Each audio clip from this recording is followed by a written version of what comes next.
بسم الله الرحمن الرحيم. نون والقلم وما يسطرون ما أنت بنعمة ربك بمجنون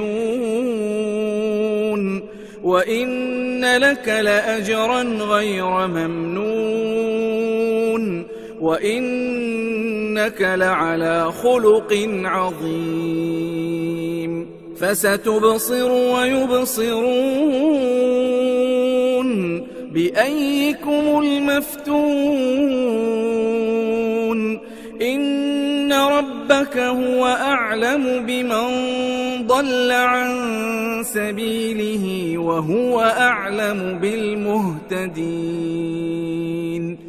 فلا تطع المكذبين ودوا لو تدهن فيدهنون ولا تطع كل حلاف مهين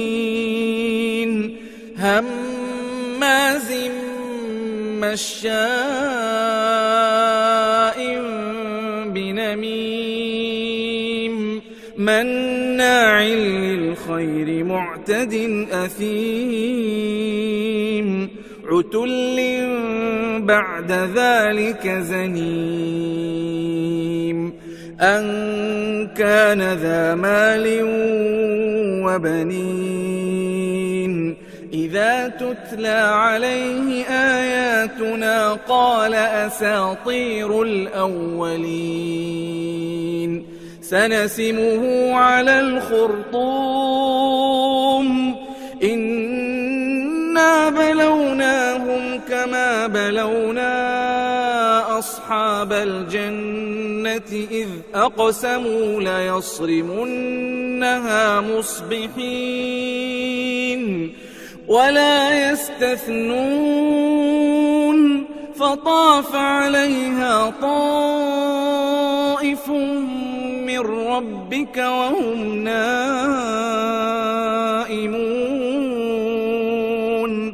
فأصبحت كالصريم فتنادوا مصبحين أن اغدوا على حرثكم إن كنتم صارمين فانطلقوا وهم يتخافتون ألا يدخلنها اليوم عليكم مسكين وغدوا على حرد قادرين فلما رأوها قالوا إنا لضالون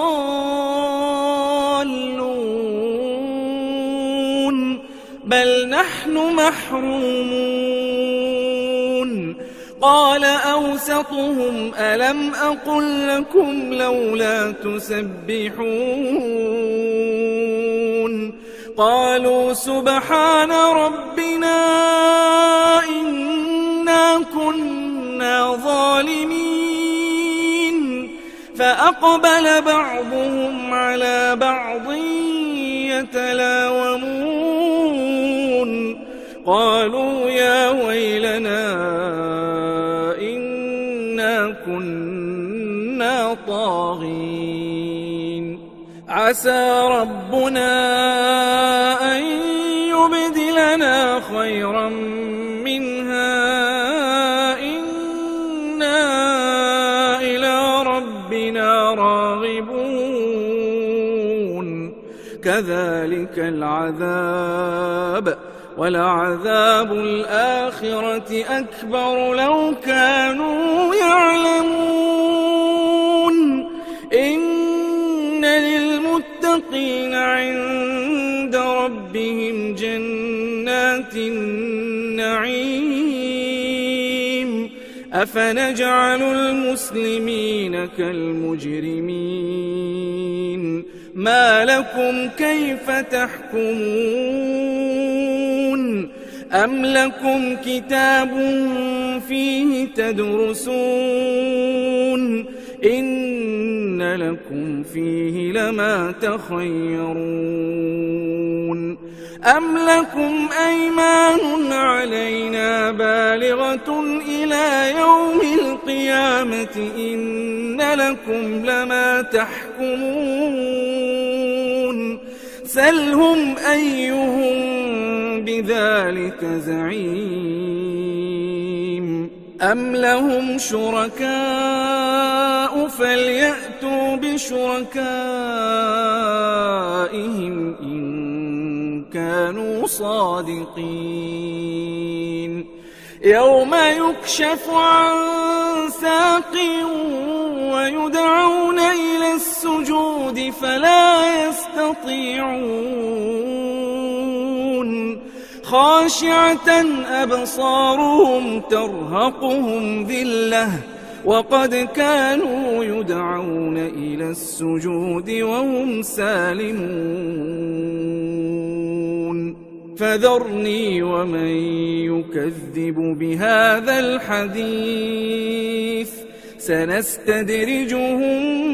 من حيث لا يعلمون وأملي لهم إن كيدي متين أم تسألهم أجرا فهم من مغرم مثقلون أم عندهم الغيب فهم يكتبون فاصبر لحكم ربك ولا تكن كصاحب الحوت إذ نادى وهو مكظوم لولا أن تداركه نعمة من ربه لنبذ بالعراء وهو مذموم فاجتباه ربه فجعله من الصالحين وإن